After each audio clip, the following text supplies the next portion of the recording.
സമർപ്പിക്കരുത്, വിഷമങ്ങളിൽ സമർപ്പിക്കരുത്, ദുഃഖങ്ങളിൽ സമർപ്പിക്കരുത്, പ്രയാസങ്ങളിൽ സമർപ്പിക്കരുത്. എവിടെ സമർപ്പിക്കണം?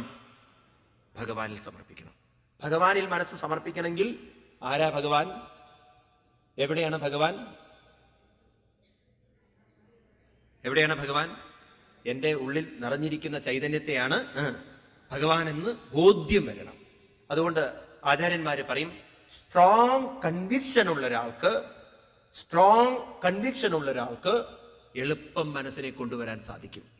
If your conviction is so weak, your mind will not cooperate. So the മൈൻഡിന്റെ കോപ്പറേഷൻ മുഴുവൻ നിൽക്കുന്നത് നമ്മുടെ കാര്യങ്ങൾ എത്രത്തോളം നിങ്ങൾ മനസ്സിലാക്കിയിട്ടുള്ളതാണ്. അതുകൊണ്ട് നമുക്ക് ഏറ്റവും കൂടുതൽ വേണ്ടത് ജ്ഞാനമാണ്. അതുകൊണ്ടാണ് ഇതിനെ ജ്ഞാനയജ്ഞം എന്ന് വിളിക്കുന്നത്. ഭാഗവതം ഒരു ജ്ഞാനയജ്ഞമാണ്. കാരണം നമുക്ക് ഏറ്റവും ആവശ്യമുള്ളത് നമ്മളെക്കുറിച്ചുള്ള ഒരു ജ്ഞാനമാണ്. ഇത്രയും കാലം നമ്മൾ തപ്പിയത് പുറത്താണെങ്കിൽ ഇനി എവിടെ തപ്പണം? അകത്തേക്ക് തപ്പണം. നമ്മൾ ഇങ്ങോട്ട് നോക്കിയിട്ടില്ല. മനസ്സിലായില്ലേ?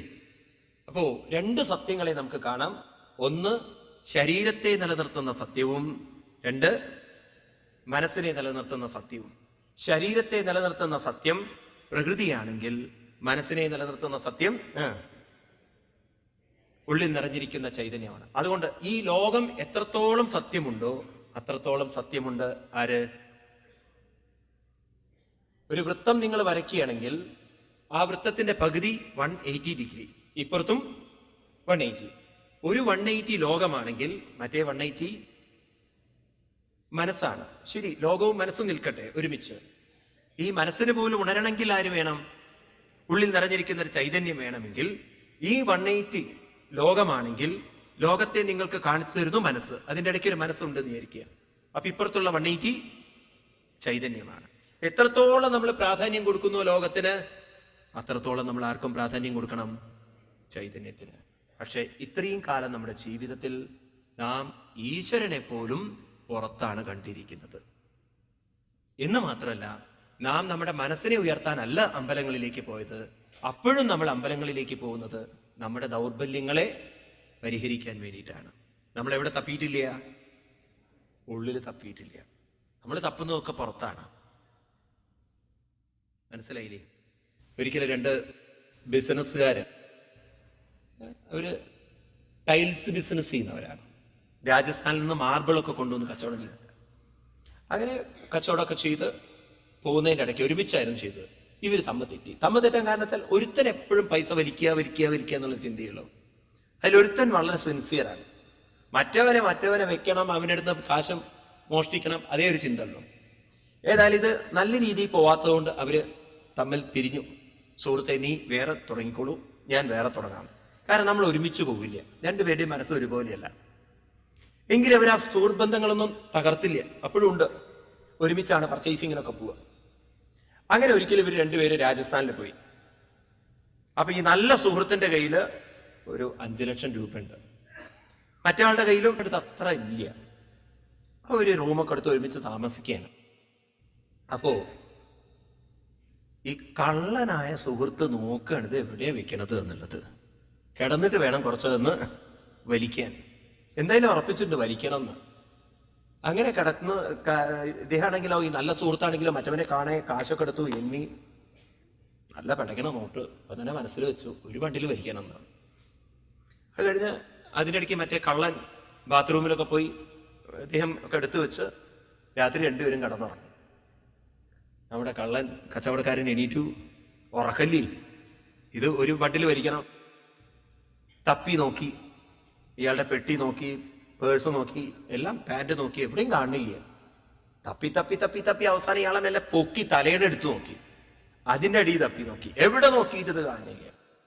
അവസാനം എന്തിനു പറയണു, ഒരു 3-3:30 വരെ തപ്പിഴിപ്പിക്കാൻ മറ്റേ ആളൊന്ന് അങ്ങോട്ടും ഇങ്ങോട്ടൊക്കെ ചരിഞ്ഞു കടന്നപ്പോൾ വേഗം പോയി സത്യസന്ധനെ പോലെ കടന്ന് വലിക്കാൻ തുടങ്ങി.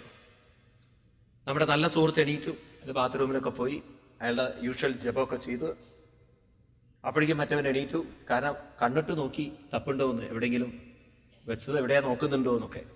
ഇല്ല, അയാൾ ധ്യാനത്തിലാ. ധ്യാനമൊക്കെ കഴിഞ്ഞു. മറ്റേ സുഹൃത്ത് എണീറ്റു, പല്ല് തേച്ചു. അയാൾ ബാത്റൂമിൽ നിന്ന് വന്നപ്പോണ്ട് എണ്ണു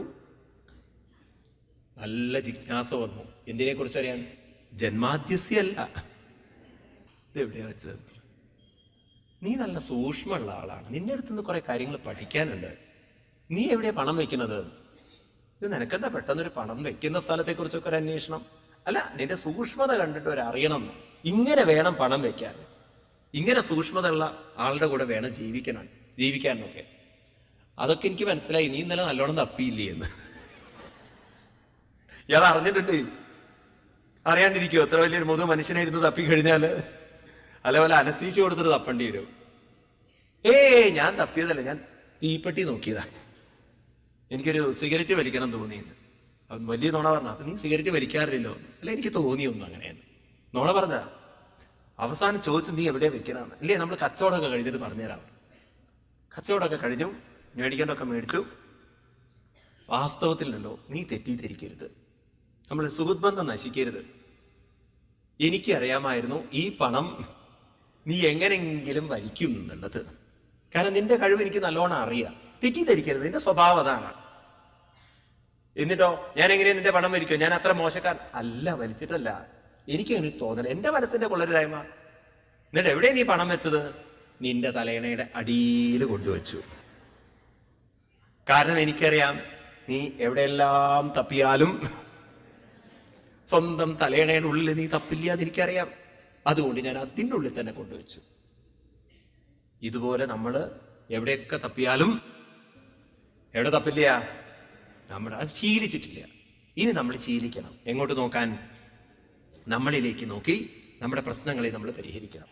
ഇപ്പൊ 2 സത്യങ്ങളുണ്ട്. ഒന്ന് പരമമായ സത്യവും, 2 വ്യവഹാര സത്യവും, അല്ലെങ്കിൽ പ്രകൃതി സത്യവും, പ്രാകൃത സത്യവും. ഒന്ന് പ്രകൃതിയുടെ സത്യമാണ്, രണ്ടാമത്തത് പരമമായ സത്യമാണ്. എന്താ പ്രകൃതിയുടെ സത്യം?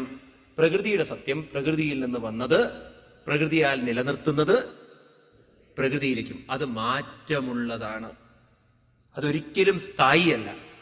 എന്നാൽ പരമമായ സത്യമോ?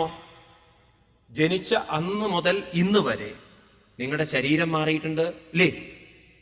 ഇല്ല, നിങ്ങൾ പറഞ്ഞ അപകടമാണ്. ശരീരം നല്ലോണം മാറിയിട്ടുണ്ട്. അത് കഴിഞ്ഞ മനസ്സ് മുഴുവൻ മാറിയിട്ടുണ്ടോ? മനസ്സ് കുട്ടിക്കാലത്തുള്ള സ്മരണകളൊക്കെ മരിച്ചു. അപ്പൊ മനസ്സ് മുഴുവൻ മാറിയിട്ടില്ല.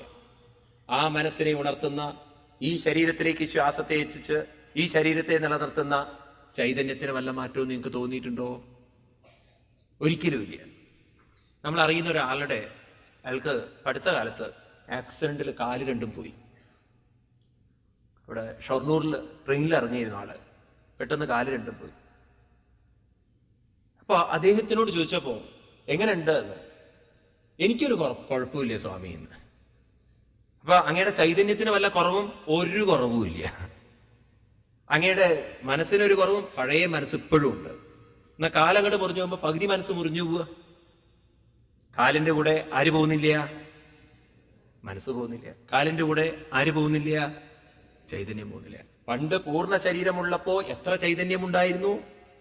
അത്രയും ചൈതന്യം കാല് പോയപ്പോഴും ഉണ്ട്. അപ്പോ ഇതൊന്നും ആരെ ബാധിക്കുന്നില്ല? മനസ്സിനെയും ബാധിക്കുന്നില്ല. അപ്പോ ഒന്ന് മാറുന്നതാണ്, പ്രകൃതി സത്യം മാറുന്നു. മറ്റേ സത്യത്തിന്റെ പേര് പരമസത്യം മാറുന്നില്ല. അതിനെയാണ് സനാതനം എന്ന് വിളിക്കുന്നത്, അതിനെയാണ് ബ്രഹ്മം എന്ന് വിളിക്കുന്നത്, അതിനെയാണ് അക്ഷരം എന്ന് വിളിക്കുന്നത്, അതിനെയാണ് അച്യുതൻ എന്ന് വിളിക്കുന്നത്. അച്യുതൻ എന്ന് പറഞ്ഞാൽ ച്യുതിയില്ലാതെ. മനസ്സിലാവുന്നുണ്ടല്ലോ? ഇങ്ങനെ ഈ സത്യത്തെയാണ് നമ്മൾ സാക്ഷാത്കരിക്കുക. ഇതിലേക്കാണ് നമ്മുടെ മനസ്സ് ഉയർത്തേണ്ടത്. ഇത് തന്നെയാണ് ഭാഗവതത്തിലെ ഈ ശ്ലോകത്തെ തന്നെ വെച്ചുകൊണ്ടാണ് പട്ടതിരിപ്പാട് എഴുതുന്നത്. സാന്ദ്രാനന്ദാവബോധാത്മകമനുപമിതം കാലദേശാവധിഭ്യാം നിർമുക്തം നിത്യമുക്തം നിഗമശതസഹസ്രേണ നിർഭാസ്യമാനം അസ്പഷ്ടം ദൃഷ്ടമാത്രേ പുനരുരു പുരുഷാർത്ഥാത്മകം ബ്രഹ്മതത്വം തത്താവൽവാദി സാക്ഷാൽ ഗുരുഭവനപുരേ അന്തഭാഗ്യം ജനാനാം. സാന്ദ്ര ആനന്ദ അവബോധം. സാന്ദ്രം ഇളകാത്തത്, നിറഞ്ഞിരിക്കുന്നത്. ആനന്ദം സ്വതന്ത്രമായത്. ഇളകാത്തതും സ്വതന്ത്രവുമായിരിക്കുന്ന അതിനെക്കുറിച്ചുള്ള അവബോധം. അത് നമുക്ക് മനസ്സിനെ ഉയർത്താൻ സഹായിക്കും. ഇപ്പോൾ നമുക്കുള്ള ബോധം എന്ന് പറയുന്നത്, നമ്മുടെ ബോധം എന്ന് പറയുന്നത് ഒന്നുകിൽ കുറ്റബോധം അല്ലെങ്കിൽ നഷ്ടബോധം. നമ്മളെ തളർത്തുന്നത് അതാണ്. ഏതൊക്കെയാണ്? കുറ്റബോധവും നഷ്ടബോധവും. ഇനി നമ്മൾ ഏത് ബോധത്തിലേക്ക് വരണം? അവബോധത്തിലേക്ക്. അതായത് അവബോധം എപ്പോഴും കൂടെയുള്ള ഭഗവാനിലേക്ക്, ഉള്ളിൽ നിറഞ്ഞിരിക്കുന്ന ചൈതന്യം തന്നെയാണ് ഭഗവാൻ എന്നുള്ള ബോധത്തിലേക്ക്. അങ്ങനെ മനസ്സിനെ കൊണ്ടുവരാൻ സാധിച്ചാൽ അവർക്കെപ്പോഴും ജീവിതത്തിൽ ഉത്കർഷയുണ്ട്. അതുകൊണ്ട് ഇനി എന്ത് വേണം?